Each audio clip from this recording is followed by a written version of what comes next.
네, 첫 번째 출연자 만나보겠습니다. 이번에 나올 분은요, 열정적인 믿음의 사람이었습니다.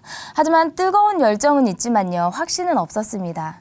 그래서요, 온갖 찬양 집회와 부흥회, 그리고 또 수련회 등을 찾아서 헤매고 다녔는데요. 그렇게 헤매던 끝에요, 드디어 믿음의 길을 찾았다고 합니다. 그 믿음의 길 무엇인지 함께 만나보겠습니다. 춘천 한마음교회 이은혜 자매님, 큰 박수로 모실게요.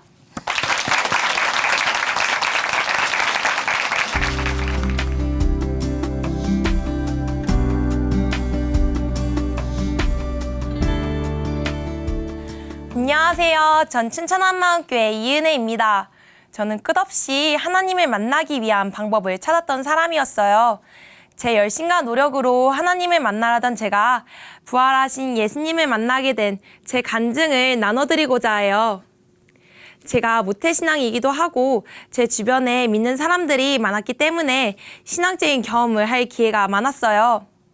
친한 지인분께서 한 선교단체를 소개시켜 주시면서 단기 선교를 가보라고 하시는 거예요. 가슴이 두근두근 거렸어요. 단기 선교를 가면 신앙심도 더 깊어지고 새로운 경험을 한다는 생각이 들었거든요. 저는 그렇게 몇 달간 열심히 훈련을 받고 인도로 단기 선교를 가게 되었어요. 수많은 인도 사람들 앞에서 찬양을 하고 워십도 하면서 예수님을 전했어요. 은혜 가운데 잘 마치고 집에 돌아와 쉬고 있었는데 한 소식을 듣게 되었어요. 같이 선교를 갔다 왔던 친구가 방언을 받았다는 거예요.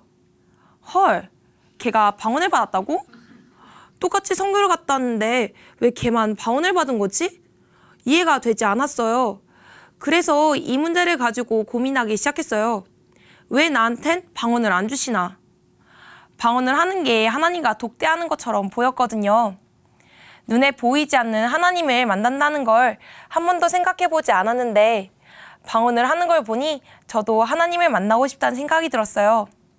그래서 방언을 통해 하나님을 만나려고 여러 집회들을 쫓아다녔어요. 어느 날 한 시상 세미나에 참석했는데 그 세미나 목사님께서 오늘 밤새서 기도하면 하나님이 방언을 주신다고 하시는 거예요. 밤새서 기도하면 하나님이 보실 때 진짜 기특할 것 같다는 생각이 들었어요. 다들 따뜻한 찜질방으로 자러 가는데 도저히 발걸음이 떨어지지 않았어요. 그래, 하루 못 잔다고 죽냐? 한번 해보자 하는 마음으로 강대상에서 통성으로 기도하기 시작했어요. 1시간 정도 지나니까 눈앞에 찜질방이 아른거리고 자고 싶다는 생각이 들었어요. 근데 옆에서 몇 명이 막 방언으로 기도하는 거예요. 지금 하나님이 방언을 부어주시는구나. 마음이 급해지더라고요. 방언을 달라고 고래고래 소리를 지르면서 기도했어요. 근데 그래도 방언을 주시지 않는 거예요. 목소리는 쉬어버린 거 넘어서 남자 목소리가 되어 있었어요. 같이 갔던 언니가 어떻게 기도를 했길래 목소리가 그 지경까지 간 거야 라고 하는데 되게 속상했어요. 그렇게 했는데 방언은 받았어? 하나님은 만났고 하는 소리도 들렸거든요. 그래도 기도하면서 마음이 뜨거워지고 뭔가 하나님을 만날 것 같다는 느낌이 들어 조금만 더 하면 하나님을 만날 수 있을 것 같았어요. 희망이 생기더라고요. 그러다가 수백 명의 청년들이 모이는 큰 집회에 가게 되었어요. 그 집회 목사님께서는 여러분, 하나님을 만나고 싶습니까? 모세가 그랬듯 여러분들이 신고 있는 신발을 벗으십시오. 그 신발을 하늘 향해 들어 올리고 하나님께 복종하십시오. 자, 이 시간 은혜를 받은 우리 청년들 신발을 드세요! 하시는데 이건 뭔가 이상했어요. 신발을 들고 기도하는 걸 상상하니까 제가 생각해도 웃긴 거예요. 근데 그 많은 청년들이 양말까지 다 벗어 던지면서 기도를 하는 거예요. 이런 상황에서 신발을 안 들면 하나님을 못 만날 것 같았어요. 이 정도까지 열심히 보여야 할 것 같더라고요. 혹시 몰라, 신발 들어서 하나님 만날 수도 있어. 전 바로 무릎을 꿇고 신발을 움켜쥐고 두 손 번쩍 들었어요. 그때 제 마음이 뜨거워지는 거예요. 다 함께 뜨겁게 부르짖는데 너무 뜨거워서 제 마음이 타버리는 줄 알았어요. 근데 15분쯤 지나니까 팔이 아팠어요. 신발이 은근 무겁더라고요. 눈치를 보면서 팔을 슬슬 내리는데 갑자기 목사님께서 이게 여러분들 믿음의 실상입니다. 하나님을 향한 여러분의 사랑 여기까지입니까? 이게 십자가의 고통만큼 아픕니까? 하시는데 너무 찔리는 거예요. 아, 십자가. 주여, 당신께 내 믿음을 보여드리랍니다. 막 이러면서 팔에 비비 꼬아가면서 1시간 동안 끝까지 버텼어요. 신발이 하늘에 닿을 것처럼 기도하는데 하나님이 너무 기뻐하실 것 같았어요. 십자가의 고통만큼은 아니지만 예수님을 위해 저만의 십자가를 올려드리는 것 같았거든요. 예수님이 저를 위해 고통을 참으셨던 것처럼 저도 예수님을 위해 이 정도 고통을 견디는 것은 당연하다고 생각했어요. 뜨겁게 기도를 마치는데 하나님이 제 기도를 듣고 계셨다는 생각을 하니까 너무 좋은 거예요. 지금 이 뜨거운 마음이 하나님을 만나서 생긴 건가 싶었어요. 근데 며칠 뒤에 식어져 버린 제 마음을 보니 하나님을 만난 것 같지 않았어요. 그러다 보니까 하나님을 만났다고 하는 게 뭔지 잘 모르겠더라고요. 그러다가 제게 한 가지 고민이 생겼어요. 고3이 돼서 공부하기 시작하면 지금처럼 하나님을 찾지 않을 것 같은 거예요. 하나님도 공부도 둘 다 놓치고 싶지 않았어요. 어느 날 로마서를 영어로 외워봐야겠다는 생각이 들었어요. 성경의 꽃이 로마서라고 하잖아요. 한글로도 이해 안 가는 로마서를 영어로 외운다면 이건 정말 대박일 것 같았어요. 이 세상 고3 중에 저 같은 고3이 없을 것 같은 거예요. 이런 저를 보시면 하나님이 확실하게 만나실 것 같았어요. 7개월 정도 지나니까 저는 걸어다니는 로마서가 되어 있었어요. 로마서 1장 1절부터 16장 마지막 절까지 Paul, a son of Christ Jesus, called to be an apostle and set apart for the gospel of God, the gospel he promised beforehand through his prophet in the holy scriptures. 이렇게 쭈루루루 외웠어요. 와, 진짜 나 같은 사람이 없다. 하나님 눈에 저만 보일 것 같았어요. 이렇게 하다 보니까 하나님이 저를 만나실 거라고 확신했어요. 근데 로마서를 다 외웠다고 해서 하나님을 만났다고 말하기가 좀 뭐하더라고요. 외울 때는 기쁘고 좋았지만 그걸 하나님을 만났다라고 확실하게 말할 수가 없었어요. 그러다가 춘천으로 대학을 가게 되면서 춘천 한마음교회에 오게 됐어요. 교회 언니들은 저한테 정말 잘 대해줬어요. 잘 알지도 못한 저한테 밥 먹었냐고 밥 먹자고 계속 연락해줬어요. 제 마음문은 열리기 시작했고 언니들을 따라 한마음교회에 가게 되었어요. 교회 사람들을 보는데 뭔가 큰 확신 가운데 있는 것 같았어요. 분명히 똑같은 하나님을 믿는데 왜 나에겐 저런 확신이 없을까 하면서 이곳이라면 왠지 하나님을 만나는 확실한 방법을 알 수 있을 것 같았어요. 근데 교회에서 만난 언니는 예수님이 부활하셨다고 하는 거예요. 무슨 뜬금없는 소리를 하나 지금이 부활절도 아닌데 하고 흘러들었어요. 그리고 저는 계속 나는 하나님 만나고 싶어서 로마서를 영어로 다 외웠고 여기저기 다 찾아다니는데 너무 힘들었었다고 정확하게 짚어주었어요. 예수님이 부활하셨는 거 아니까 하나님 만나는 방법 좀 알려달라고요. 그런데도 언니는 계속 예수님이 부활하셔서 저의 주인이 되어주셨다고 하는 거예요. 더 이상 말이 통하지 않는다는 생각이 들었어요. 그래서 방학 때까지 참고 참다가 방학이 되자마자 춘천을 탈출했어요. 다시 제가 해왔던 대로 하나님을 찾기 시작했어요. 저는 다시 유명하다는 찬양 집회들을 섭렵하기 시작했어요. 저 혼자 가방을 둘러매고 예배를 드리러 다녔어요. 가서는 목이 찢어지도록 제발 저 좀 만나달라고 간절하게 부르짖었어요.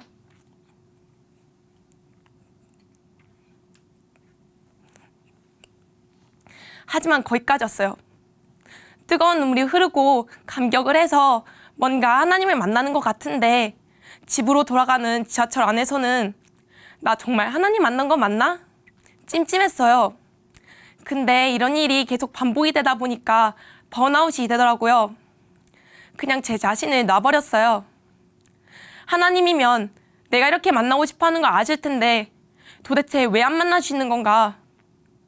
하나님은 대답도 없는데 내가 왜 이렇게까지 하나? 이렇게 사는 게 기독교인의 삶인가? 포기하자는 생각도 들었지만 전 다시 하나님을 찾을 수밖에 없었어요. 만난다는 확증도 없지만 안 만난다는 확증도 없으니 내려놓을 수가 없었어요. 만나든 안 만나든 확실하게 해결을 보고 싶었어요. 그때 한마음교회가 생각이 났어요. 교회 사람들이 가진 그 확신을 가지게 되면 해결될 것 같았어요. 그래서 저는 제 발로 돌아가게 되었어요. 설마 지금도 부활인가 싶었는데 정말 아직도 부활을 말씀하시더라고요. 이해가 가진 않았지만 진지하게 예수님의 부활에 대해서 고민하기 시작했어요. 예수님이 부활하셨다는 게 도대체 무슨 말인지에 대해서요. 목사님께서는 하나님이 모든 사람에게 믿을 만한 증거를 주셨다고 말씀하셨어요. 증거? 뭔가 기독교스럽지 않은 단어를 들으니까 귀가 번쩍 뜨였어요. 기독교에 증거라는 게 있나? 믿음으로 믿는 게 아닌가? 그때 사도행전 17장 말씀을 보는데 지금 제가 보는 게 성경이 맞나 싶었어요. 이에 저를 죽은 자 가운데서 다시 살리신 것으로 모든 사람에게 믿을 만한 증거를 주셨다고 써 있는 거예요. 예수님의 부활이 모든 사람에게 믿을 만한 증거라고? 처음엔 이런 말씀이 있다는 것 자체가 너무 놀라웠어요. 근데 부활에 대한 말씀이 정말 놀라운 말씀이긴 했지만 도대체 하나님 만나는 방법과 연결되지 않았어요. 그래, 부활로 모든 사람에게 믿을 만한 증거를 주셨지. 근데 그렇다고 해서 부활로 하나님을 어떻게 만날 수 있다는 게 아니잖아. 김이 팍 샜어요. 부활로 하나님이 정말 살아계시고 예수님이 정말 하나님이시라는 것. 부활로 성경의 모든 말씀을 단번에 믿을 수 있다는 것. 다른 거는 다 풀리는데 하나님 만나는 방법으로는 연결이 되지 않았어요. 근데 또 목사님께서는 죄는 예수님을 믿지 않는 거다. 예수님을 믿지 않은 죄를 회개해야 한다고 하시는 거예요. 전 폭발했어요. 부활로 하나님 만나는 방법도 풀지도 못했는데 지금 내가 예수님을 믿지 않은 죄를 회개해야 한다고? 내가 못된 신앙인데, 내가 그렇게 하나님을 찾았는데 내가 예수님을 믿지 않은 게 말이 돼? 화가 나기 시작했어요. 내가 얼마나 열심히 하나님을 찾았는데 로마서까지 다 외울 정도로 내 마음은 정말 간절했는데 이래도 내가 예수님 믿지 않았다고 하실 건가? 저는 예수님을 믿지 않은 죄를 지은 적이 없다고 고개를 빳빳하게 들었어요. 하지만 에스겔서 28장 말씀으로 제 고개는 그대로 꼬꾸라졌어요. 내 마음이 교만하여 말하기를 나는 신이라. 내가 하나님의 자리 곧 바다 중심에 앉았다 하도다. 내 마음이 하나님의 마음 같은 채 할지라도 너는 사람이요 신이 아니오늘. 하나님을 만나려는 제 중심에는 하나님이 계신 게 아니라 저밖에 없었다는 것이 알아졌어요. 내가 하나님을 찾은 것, 내가 열심히 한 것, 하나님이 아니라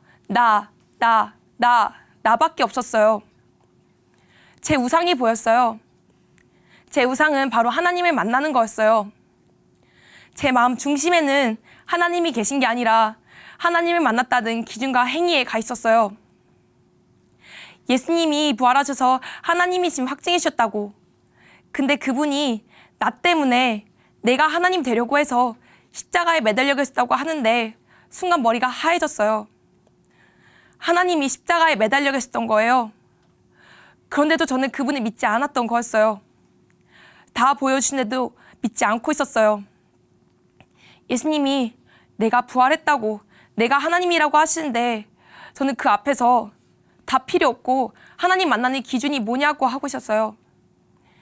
예수님이 자신이 하나님이라고 그렇게 말씀하셨는데도 하나님을 보여달라고, 그럼 내가 족하겠다고 하는 빌립이 바로 저였어요.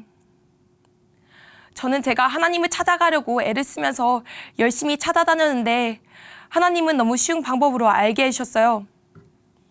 예수님의 부활하심을 통해서 전능자 하나님이 저를 만나기 위해 이 땅에 이미 오셨다는 사실이었어요. 하나님 앞에 그대로 회개하게 되었어요. 하나님 죄송해요.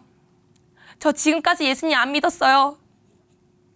예수님을 믿는다고 하면서 제가 하나님 만나려고 했던 모든 것들이 예수님보다 더 위에 있었어요. 저 지금이라도 예수님 믿을래요. 예수님, 이제 제 마음의 주인이 되어주세요. 예수님을 영접하고 나서 예수님이 지금 내 마음에 들어오셨다. 이 사실이 제 마음을 뒤덮었어요.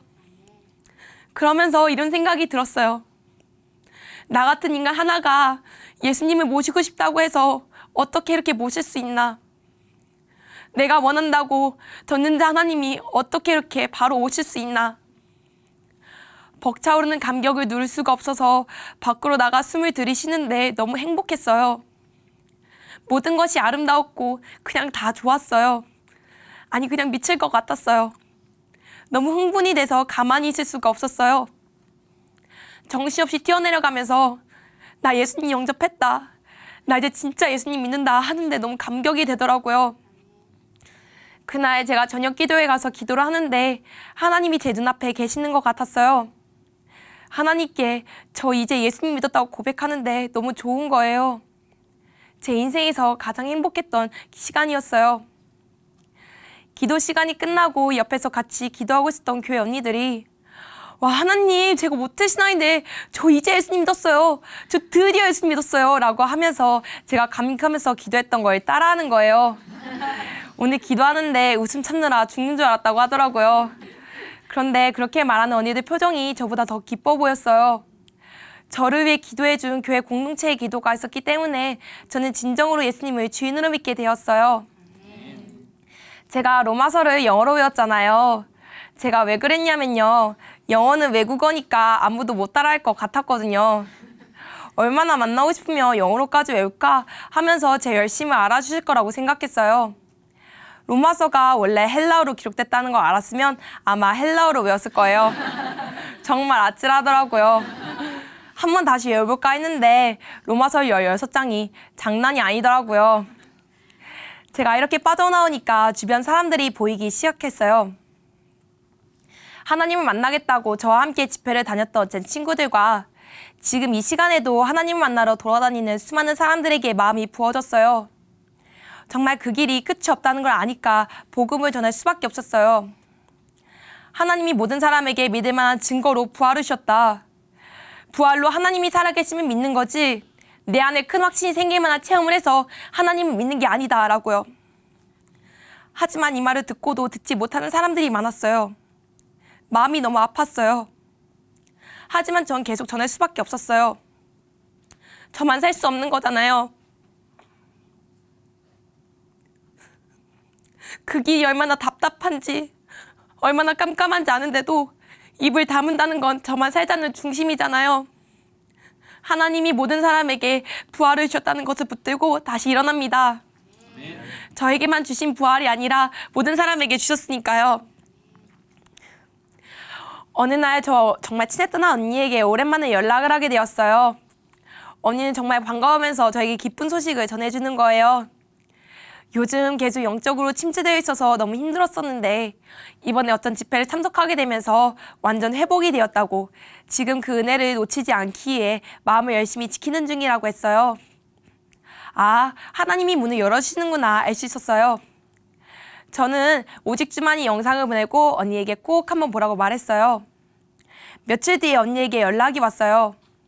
왜 너가 그렇게 보라고 했는지 알았다고. 하나님이 모든 사람에게 믿을 만한 증거를 주셨다는데 나는 내 체험으로 믿었으니 흔들리더라 하는 말이 너무 와닿았다고 영상을 보내준 저에게 너무 고마워하는 거예요. 너무 귀해서 다른 사람에게도 전했다고 하더라고요. 하나님께 정말 감사했어요. 하나님이 하나씩 문을 열어주시는구나. 하나님이 하시는구나 알 수 있었어요. 저 같은 사람들을 살릴 수 있는 복음의 통로가 되게 하심에 정말 감사했어요. 하늘 보좌 우편에 계시는 예수님이 제 마음에 계시다는 것이 알아지니까 제가 속한 곳이 이 땅이 아니라 하늘이란 것이 선명하게 보였어요. 아, 여기서 잘 먹고 잘 사는 것이 전부가 아니구나. 나는 하늘에 속한 사람이구나. 너희는 온 천하에 다니며 만민에게 복음을 전파하라. 부활하신 예수님께서 하신 이 말씀이 제자들에게만 하시는 말씀이 아니라 저에게도 하시는 말씀이었어요. 이게 제가 이 세상을 살아가는 이유였어요. 사는 이유가 정확해졌어요. 어떤 상황과 환경이 와도 제 안엔 예수님이 계시고 제가 하늘에 속한 사람이라는 게 너무 확실하니까 더 이상 예전처럼 살지 않아요. 예수님은 믿긴 믿지만 공부 열심히 해서 좋은 데 취직해야지, 돈 많이 벌어야지가 아니라 모든 것이 예수님을 위해 복음을 전하기 위해 더 열심히 공부하게 되면서 최선을 다하는 삶을 살게 되었어요. 하나님을 만나겠다는 열심으로 불타올랐던 제가 부활하신 예수님을 만나고 이렇게 예수님께 불타오르게 되었어요. 세상에서 가장 아름다운 게 젊음이잖아요. 한 번밖에 없는 이 젊음을 모두 주님께 드리는 게 저희가 가장 큰 기쁨이에요. 세상을 위해 바치는 젊음이 아닌 저희 주인 되신 예수님께 제 모든 젊음을 드리는 사명자의 삶을 살겠습니다. 감사합니다.